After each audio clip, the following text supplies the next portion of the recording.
रतन टाटा का जीवन केवल एक व्यवसायी की सफलता की कहानी नहीं है, बल्कि यह एक ऐसा भावनात्मक सफर है जो हमें सिखाता है कि इंसान अपने साहस, विनम्रता और समाज के प्रति जिम्मेदारी से दुनिया में अमिट छाप छोड़ सकता है। आइए इस कहानी को भावनाओं के साथ महसूस करते हैं। रतन टाटा कौन है? रतन नवल टाटा भारत के सबसे प्रतिष्ठित उद्योगपति और परोपकारी व्यक्तियों में से एक हैं। उनका जन्म 28 दिसंबर 1937 को मुंबई, तत्कालीन बॉम्बे में हुआ। लेकिन क्या आप जानते हैं कि इस नाम के पीछे कितने संघर्ष, कितनी रातों की नींद और कितने सपनों का बोझ छिपा है? वे ऐसे व्यक्ति हैं जिनके नेतृत्व में टाटा समूह ने भारत की सीमाओं को लांघकर पूरी दुनिया में अपनी पहचान बनाई। लेकिन उनकी सफलता का सफर फूलों से नहीं, बल्कि कांटों से भरा हुआ था। बचपन की पीड़ा और पारिवारिक संघर्ष। रतन टाटा का जन्म एक प्रतिष्ठित पारसी परिवार में हुआ। उनके पिता नवल टाटा और माता सोनू टाटा थे। लेकिन जब रतन टाटा मात्र 10 वर्ष के थे, तब उनके माता पिता का तलाक हो गया। सोचिए, एक बच्चा जो माता पिता के स्नेह का सपना देख रहा हो और अचानक उसका परिवार बिखर जाए, उस पर क्या बीतती होगी। इस घटना ने रतन टाटा के दिल पर गहरा असर डाला, मगर उनकी दादी नवाज़बाई टाटा ने उन्हें प्यार से पाला, अनुशासन सिखाया और यह समझाया कि जीवन में कठिनाइयां आएंगी, पर हमें हार नहीं माननी चाहिए। यही शिक्षा रतन टाटा के व्यक्तित्व की नींव बनी। शिक्षा और जमीन से जुड़ा अनुभव।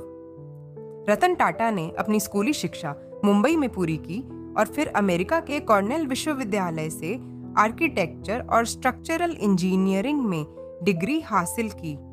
यह समय उनके लिए रोमांचक था, लेकिन उनका दिल हमेशा अपने देश के लिए धड़कता रहा। 1962 में जब वे भारत लौटे तो किसी बड़े पद पर बैठने की बजाय उन्होंने सबसे नीचे से शुरुआत की। उन्होंने टाटा स्टील के कारखाने में मजदूरों के साथ पसीना बहाया, गर्म पिघले हुए लोहे के पास खड़े होकर काम किया।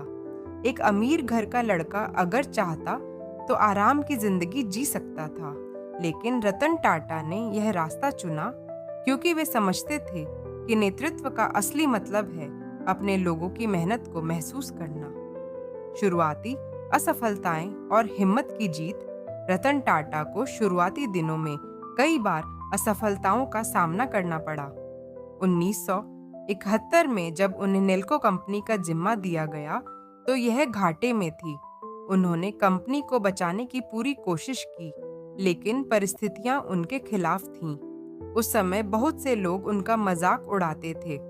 रतन टाटा में नेतृत्व की क्षमता नहीं है, लेकिन उन्होंने हार मानने से इनकार कर दिया। उन्होंने खुद से वादा किया, मैं तब तक नहीं रुकूंगा जब तक बदलाव नहीं लाऊंगा। टाटा समूह की बागडोर और बड़ा संघर्ष। 1991 में जब रतन टाटा टाटा समूह के अध्यक्ष बने, तब समूह बिखरा हुआ था। 100 से ज्यादा कंपनियां अलग अलग दिशाओं में काम कर रही थीं। रतन टाटा ने एक सपने के साथ नेतृत्व संभाला। टाटा को एक परिवार बनाना है जिसे पूरी दुनिया जाने।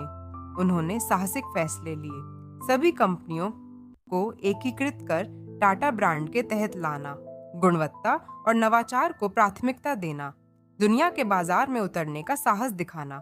शुरुआत में विरोध हुआ, आलोचना हुई, लेकिन रतन टाटा शांत रहे। वे जानते थे कि बदलाव आसान नहीं होता, पर यही असली नेतृत्व है। नैनो का सपना। भावनाओं से जुड़ी कहानी। रतन टाटा का दिल गरीब और मध्यम वर्गीय भारतीयों के लिए धड़कता था। एक बार उन्होंने देखा कि एक परिवार स्कूटर पर 4 लोग सफर कर रहा है, बच्चा हैंडल पर, पत्नी पीछे और बारिश में भीगते हुए। उस पल उन्होंने मन में ठान लिया, हर परिवार को सुरक्षित और सस्ती कार मिलनी चाहिए। यहीं से नैनो का सपना शुरू हुआ, दुनिया की सबसे सस्ती कार बनाने का सपना। लेकिन यह सफर आसान नहीं था। सिंगूर में फैक्ट्री लगाने का विरोध हुआ, परियोजना में देरी हुई, कार लॉन्च के बाद आलोचना का सामना करना पड़ा।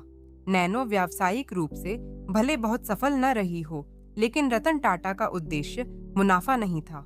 उनका उद्देश्य था आम आदमी का सपना पूरा करना। और यही उन्हें महान बनाता है। वैश्विक पहचान और साहसिक अधिग्रहण।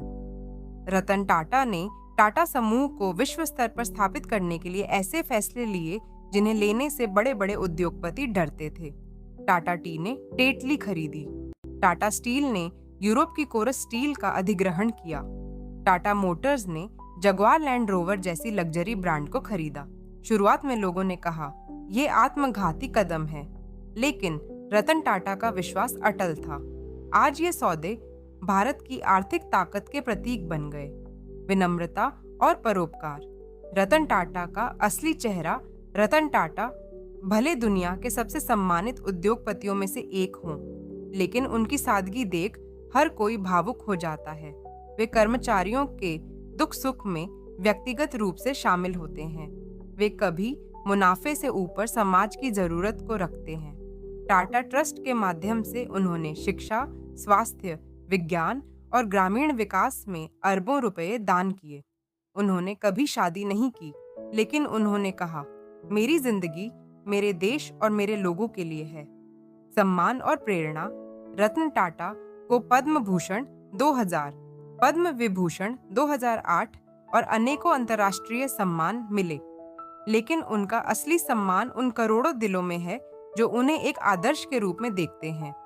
जीवन से सीख। रतन टाटा की जिंदगी हमें सिखाती है कठिनाइयों में धैर्य रखना, सपनों को समाज से जोड़ना, जोखिम लेने का साहस करना, विनम्र रहना, चाहे कितनी भी ऊंचाई क्यों न पालो। निष्कर्ष। रतन टाटा की कहानी केवल सफलता की कहानी नहीं है, यह भावनाओं, संघर्ष और इंसानियत की कहानी है।